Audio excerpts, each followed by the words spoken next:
Alright X, I don't really trust therapists, and my dad won't talk to me about it. I would have gone on ignoring this too if I hadn't started having the nightmares again. I need to get this off my chest, and maybe find some closure. I'm not going to Greentext everything, but a lot of it will be. I'm pre-typing this in Notepad and just trying to stay cohesive. I live in the high desert of Oregon. I won't go into any more specifics for obvious reasons. There's 3 characters to this story: me, my dad, and a friend from soccer, Nick. I'll include some pics as they become more relevant of similar places in the Badlands from Google. I don't have any original pictures of this, as back then my phone was a piece of shit just for texting and calls. Be me. 15, fall of 2012. Live in a fairly rural part of town. Like to be outside. And as I'm homeschooled, Dad tries to get me into extracurricular sports. I make it onto a soccer team that's not really an official team, but it's something to do and I don't get fat, Dad is happy, etc. Make a friend. Great forward. His name is Nick. I'm not changing his name because Nick is a fucking common name and I'm bad at making new ones. There's somewhere around 80 Nick people in that town anyways. It's towards the cooler season. We 3 decide to go camping. Dad's happy because it's a guy's trip and that I have a friend. Nick is happy because he doesn't get to go that often. I'm happy because I love the desert. Take my family's 2 dogs, they're German Shepherds, and stuff for a 2-day trip. Dad has 3 guns, 2 .22 pistols and a .22 rifle. The pistols are for emergency home/car defense. The rifle is for small game sometimes. They're not big guns, but we've never really needed them. Head out to the Badlands. I'm not sure how many of you are familiar with the Pacific Northwest or Oregon. It is mostly rainy, wet, green, mossy, lush, you name it.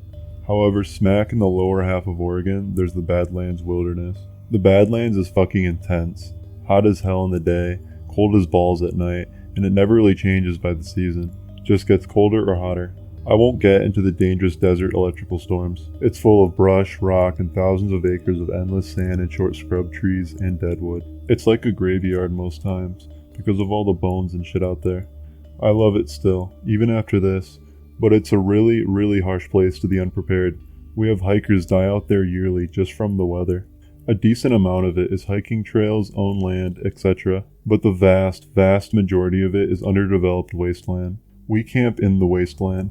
Drive to a trailhead, walk in a few miles, and then weave off. Dad and I have walked our dogs out here numerous times. We know where we are and where we're going, and there's more landmarks in the way of stones and shit. Dogs are off lead, just doing dog things. Nick, Dad, and I are all talking, generally just being dudes, etc. Make it a good 5 or 6 miles off the trail before dark. It's a bit dusky, beautiful sunset, all that shit. Set up in between some rocks. I would have pictures, but this was years and years ago. They've been since lost, and my phone was dog shit at the time anyways. No fire because law-abiding citizens. Got some cook stoves and shit though. Pop it up outside the tent. Roast some hot dogs and BS like that over the tiny ass flame. It's absurd but fun and we're all enjoying it. The dogs get a bit weird as the evening goes on. These are not couch potato ass dogs. One of them was a Shetland competitor, trained guard dog / sport dog. The other was an adopted adult that was generally just a good boy. Commence enjoyment anyways. Dogs eventually settle down, but on alert. Period low growls. We figure they're just new to this particular area, or maybe there's a scavenger animal. The night passes without any issue. Get up next morning, eat some shitty camp breakfast that we all love because outdoors. Dad takes a nap, keeps the .22 pistols, but gives Nick and I the .22 rifle. I'm responsible enough to handle it, and Nick's not a total retard. Maybe we plink some rabbits or some shit, we think. But really, we're just taking pot shots at dead trees and rock formations like retards. Squeezing off shots and playing around with the scope. Neither of us are a bad shot, and we're just out exploring and being 15 and 16-year-olds, basically. We have compasses and packs, and like I said, neither of us are full potato. I'll cut the Greentext for a bit, more of a description for this place. It's about a mile north of the broken rock formation where we were camped.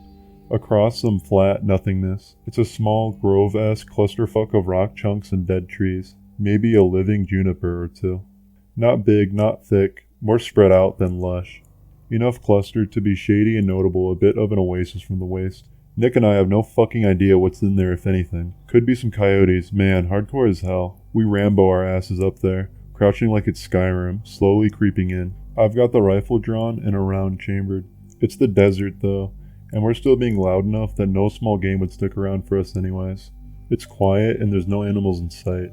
As we get into the copse/rock and tree cluster, it darkens up a bit and gives a really neat aesthetic to the whole deal. We stop creeping like retards and stand up and check out the whole area. Probably a solid 400 or 500 square feet of loosely collected rock spires/chunks, logs, dead trees, and a couple living trees. Some of the logs and branches fell against a bent tree and some stone like a little natural hut/thicket/whatever. There's a bunch of bones and collected detritus inside. Nothing artificial, but there's some stiff, long, dead and dried animal hide scraps. The sand is dark, just general appearances of being a den of sorts. Nick's interested, and I'm not too fazed, as this isn't my first time outdoors nor in the Badlands. You get piles of animal bones pretty often if you're looking several miles out. Coyotes just gnaw the fuck out of anything dead and leave them in piles. Den smells like a fucking garbage heap mixed with sulfur, absolutely atrocious. We BTFO from that noise after the smell hits us.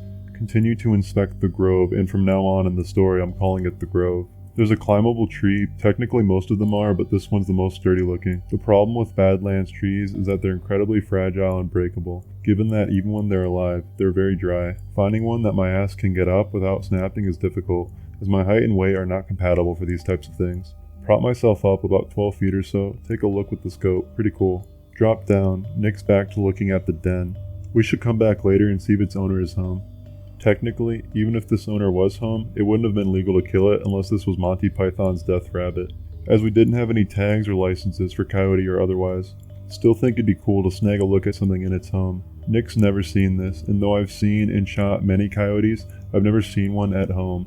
We agreed to do so, but with the dogs just in case. Coyotes are cowards, but this might be a group hideout and we don't want to get nipped before we gun them down for self-defense if necessary.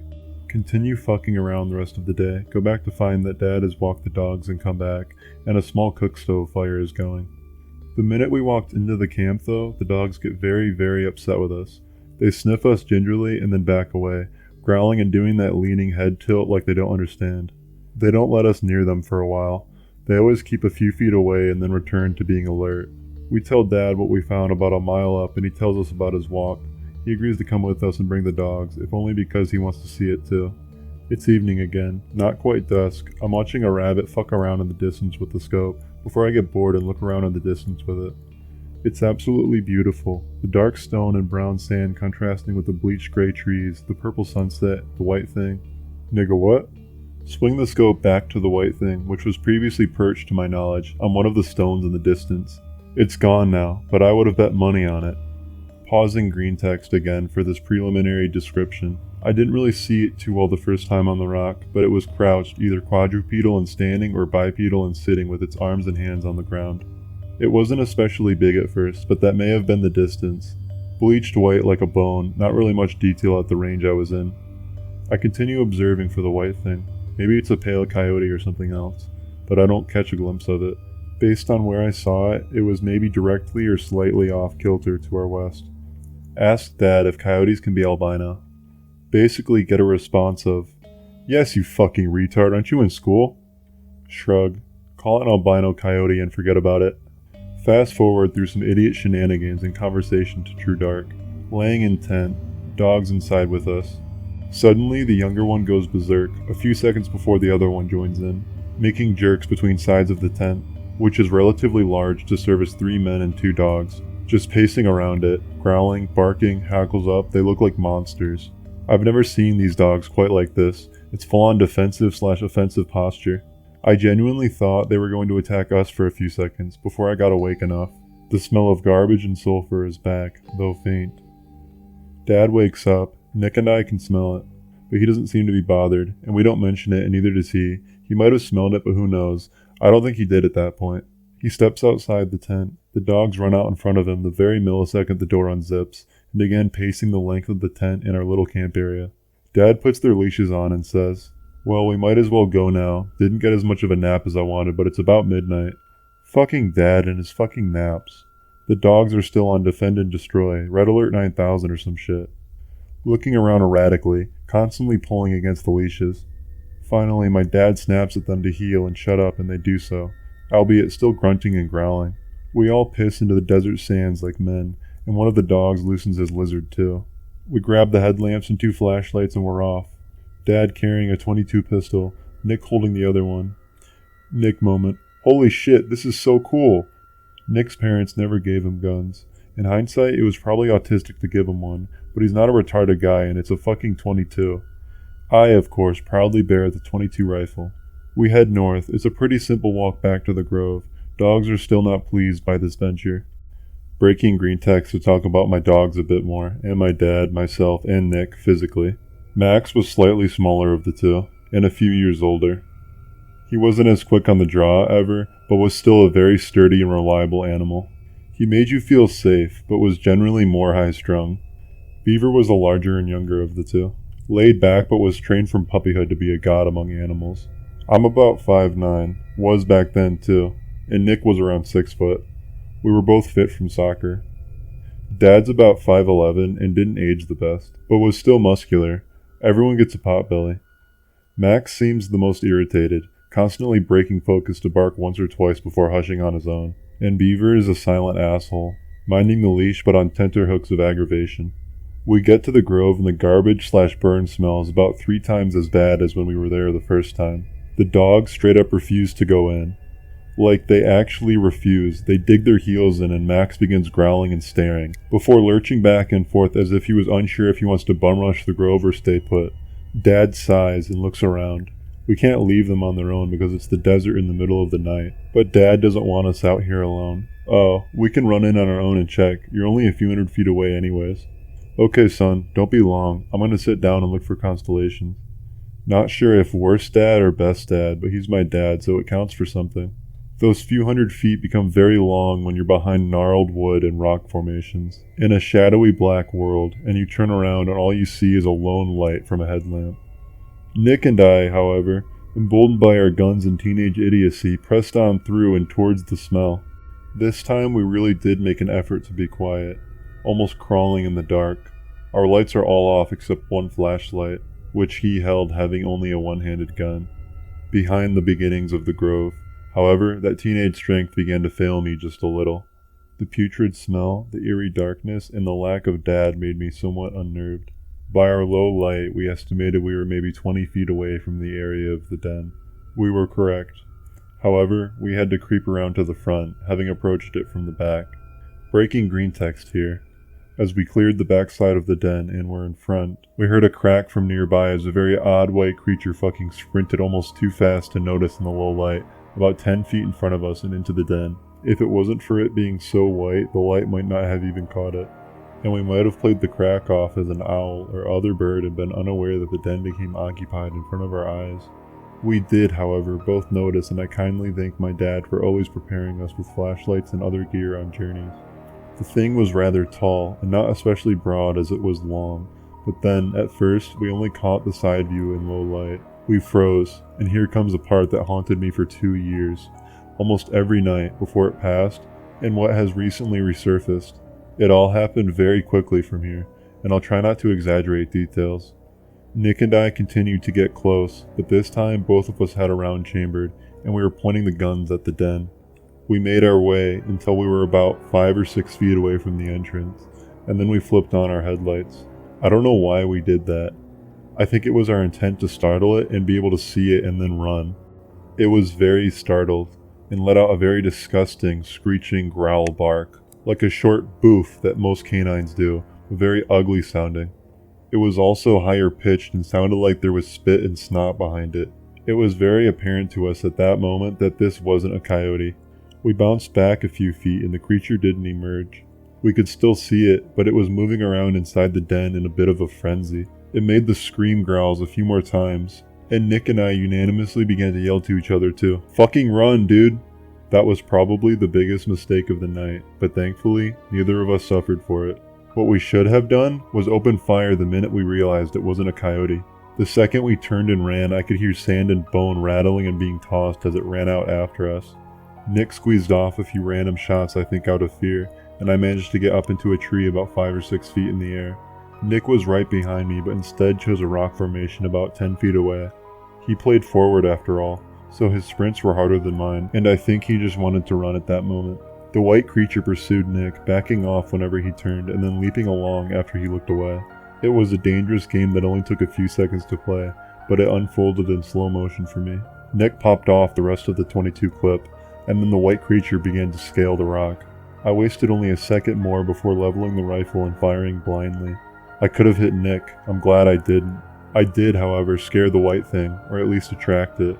It left Nick and then bark screamed at me, leaping off the rock. I began shimmying up the tree, and in the darkness, I cracked my head against a branch sticking out directly over me. The mongrel began to climb the tree below me. In a daze, my vision blurring a bit, I popped another 2 or 3 shots. The clip of the rifle only has 6 rounds, and I kept that in mind. I figured I only had 2 left, as I wasn't counting very well and I didn't want to be overconfident. Nick's yelling at something, maybe the white creature, but then I hear a different pitch of scream. Nick just fucking threw the gun at the white creature and hit it. Not hard, but those metal bastards weigh a couple pounds, and later on I realized why it hurt. Again, this whole sequence took maybe 30 seconds, but it felt so much longer. Then, as the thing is looking to climb again, I see it go flying off of the tree trunk. Beaver, Max, and Dad came to the gunshots yelling. My dad several seconds behind. Beaver has just ripped the mongrel off of the tree by slamming into it and grabbing it. I'm unsure how many of you are dog people, but German Shepherds have very boxy, broad chests and shoulders. If they leap at you and their teeth miss, they'll still knock you flying a few feet if they intend to.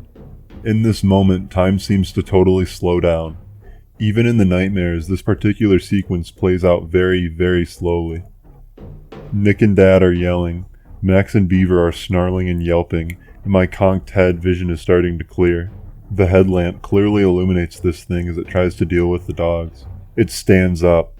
It's not quadrupedal, it's bipedal, and for 2 or 3 seconds, I got a very clear image that's burned forever into my head. It's tall, maybe 7 feet, and skinny as hell. I mean scrawny. Long forearms, long hind legs, all of it built like a dog. Somehow, even though it's so thin, I can't make out bones. But maybe it's the flash lighting and the white fur that's obscuring it. It's blistering white, stained now with red, either my dog's or its own blood. The neck is rather long, and it has a very long, pointed muzzle and face. No discernible ears or facial features. There's a gangly little tail, and its eyes and nose appear to be black, but I could be wrong on the eyes in the circumstance.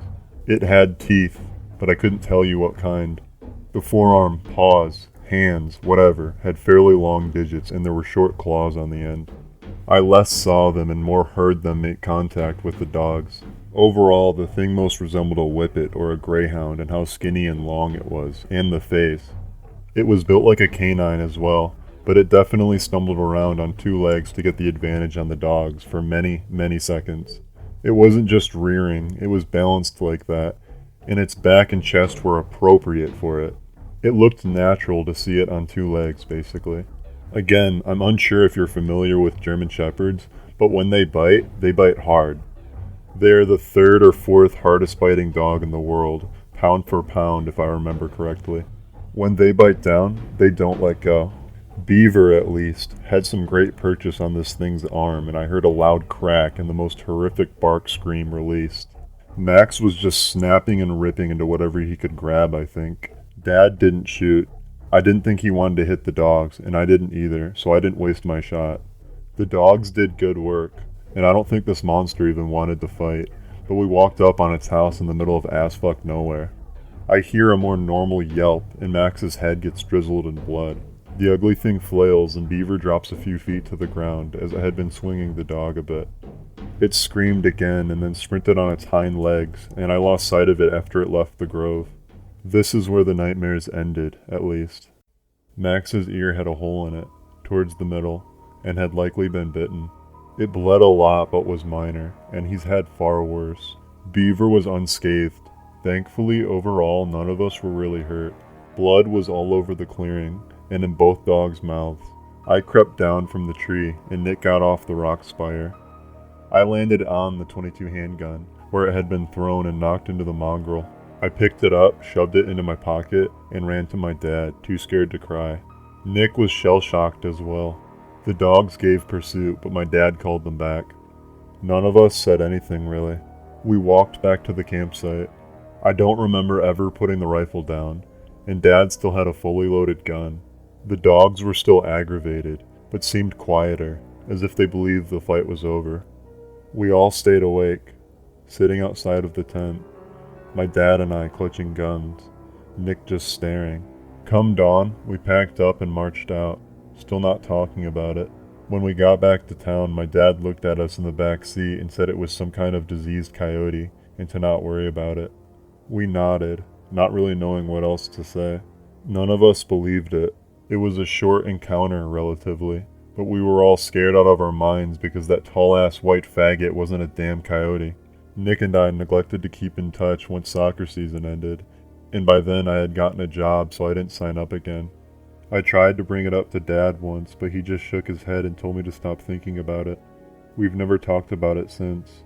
I've been out to the Badlands a few times since then, because I still love it, and my dad has too, having once been a part of search and rescue a few years ago.